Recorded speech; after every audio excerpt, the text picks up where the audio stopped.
Today we are discussing about galvanometer as ammeter. You all know that ammeter is a device which is used to measure the current. So this is galvanometer having a very high resistance G, and this is a shunt resistance connected in parallel with the galvanometer, so that galvanometer resistance will reduce, because this device is used to measure the current and it is possible only when it allows the current. But galvanometer, as it is having a very high resistance, then it is not possible for galvanometer to allow the current. To reduce the resistance of the galvanometer, we apply the small shunt. To understand this, I will give a small example. For example, here galvanometer resistance is 100 ohms. I want to reduce this galvanometer resistance from 100 to less than 1 ohm. How can you do that? A simple technique is connect one small shunt here having a resistance of 1 ohm. That's it. This small shunt is going to reduce 100 ohms to 0.99 ohms, which is less than 1. How? That is, the resultant resistance in the case of parallel connection is GS by G plus S, just like R1 R2 by R1 plus R2. That's it. It's very simple. Next, GS is nothing but 100 into 1 by 100 plus 1, which is 100 by 101, which is 0.99 ohms. It is 0.99 ohms. Then how can this galvanometer is used as an ammeter, which is a device used to measure the current? A simple thing is, whenever the current passes, it will find two ways. One is passing through the galvanometer, other has to pass through the shunt. So galvanometer current is Ig, which is passing through the G, and shunt resistance, the current passing is Is, which is the subtraction of I minus Ig. I minus Ig gives you Is. That's it. It's very simple. But as these two are parallelly connected, can you write voltage across the shunt is equal to voltage across the galvanometer? Voltage across the shunt is equal to voltage across the galvanometer, because these two are connected in parallel. That's it. Very simple.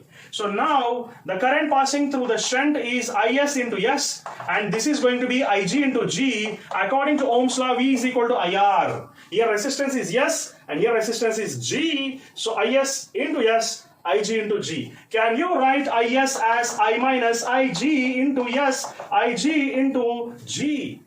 Now my aim is to find out what is the shunt. How much shunt you have to apply to the galvanometer so that this galvanometer is getting converted into ammeter. It's very simple. That's it. Shunt G, Ig, I minus Ig, S, G, I by Ig, minus Ig by Ig. If you subtract, if you denominator of I minus Ig is Ig. So I by Ig by Ig, after partially dividing, it becomes 1 here. That's it. 1. Therefore, you have to connect the shunt S is equal to G by N minus 1, where N is considered as the ratio of the total current to the galvanometer current. That's it. So in this way we can find out the shunt resistance. Then the next step is, how can you find out Is? Our aim is to find out Is here now. How much shunt current is present in this ammeter? Then what is the method to find out that? It is clear that the total potential across this circuit, let us imagine to be V. The total potential across this circuit, let us imagine to be V. Therefore, the total potential is equal to potential across the shunt.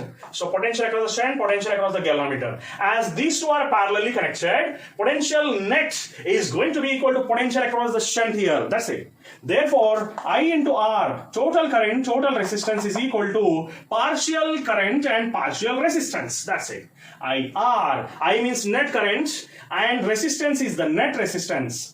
Therefore, you all know resistance net is going to be GS by G plus S. Therefore, you can write I as it is. This is GS by G plus S, which is equal to Is into S. S gets cancelled. Therefore, current across the shunt, if you want to find out, the simple method is, if you know galvanometer resistance and shunt resistance, and if you know the total current, that's enough to find out the shunt resistance. You can burn the problem like anything. Therefore, this is G by G plus S into I. So this is the formula to find out the shunt current. Now, next step is, how are you going to find out the current across the galvanometer? That is IG.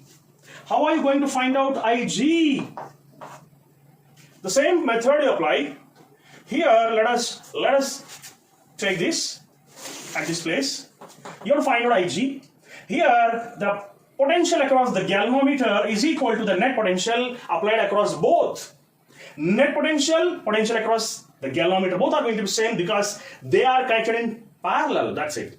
Now, here, IG into G is equal to I into R net. Net current into net resistance. So, IG into G, net current is I. Net resistance is going to be GS by G plus S. That's it.